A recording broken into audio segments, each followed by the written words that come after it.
याला म्हणते लहान पोट्टाचा दिमाग, घरी बसल्या बसल्या ना ॲटम बॉम्ब बनवला. आणि तुमचा भाऊ गेला तुकडे भरायला. विषय काय झाला होता माहितीये का, घरी ट्रॅक्टर भर विटा आल्या होत्या. तेच पाहिलं मी तिथं गेलो होतो, तेवढ्यात मला लहान मुलं दिसले आणि हे काहीतरी करू राहिले होते. तर हे नाही का आपल्या गावठी दिमाग लावून का आट्याम बांबून राहिले. एक काडी घेतली, त्याला खिळा बांधला आणि त्या खिळ्यात नाही का शद्र आहे, आणि त्या खिळ्यामध्ये डब्बीच्या गाडीतला बारूद टाकू राहिला. आणि आता तुम्ही देशी जुगाडचा रिझल्ट पहा. त्या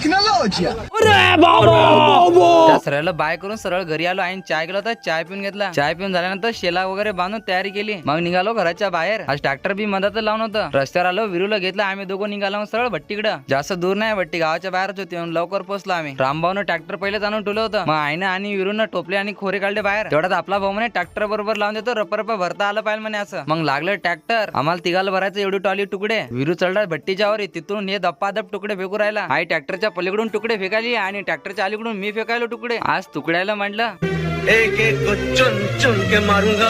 तेवढ्या त्या दोघांची एंट्री झाली. आता आपल्या भावाची एंट्री झाली म्हटलं तर आता मदत भेटते म्हटलं. कायची मदत, बाटला घेऊन पाणी आणायला गेले. हाताने तुकडे फेकू फेकू कंटाळलो होतो. विरू आणि आई दोघं जण आता तुकडे भरून देऊ राहिले मला. आणि मग मी टोपले उचलून धप्पा धप ट्रॅक्टर मध्ये फेकू राहिलो. आता ट्रॅक्टर जरासं राहिलो तर भरायचं. रामभाऊ म्हणे जरा पलटून लावून देतो म्हणे, लवकर भरते ना म्हणे. मग तेवढ्या ते दोघं पण आले वापस. मग तो चौघ जण डायरेक्ट भट्टीच्या शेंड्यावर चढलो. 72 भरलं ट्रॅक्टर आम्ही. ट्रॅक्टर भरल्यानंतर सरळ निघालो मग आम्ही गावाकडं. रस्त्यानं पावडर तर फुकटाच आहे, किती बी लावा. मग पोहोचलो भाऊ गावात. मग दादाला म्हटलं सर आपल्या प्लॉटर जाऊ दे ट्रॅक्टर. मग आम्ही खाली उतरून दादा साईड सांगू राहिलो, इथं कर लागते म्हणलं आपल्या खाली. आता तुम्हाला वाटत असेल इथं तुकडे काढून टाकत, इथं नाही का भर काढ लागते, लय गड्डा इथं. ट्रॅक्टर खाली करून चालू डायरेक्ट घराकडे. ब्लॉग कसा वाटला कमेंट मध्ये नक्की सांगा. आणि फॉलो नसं केलं तर फॉलो बी करून घे ना भावा.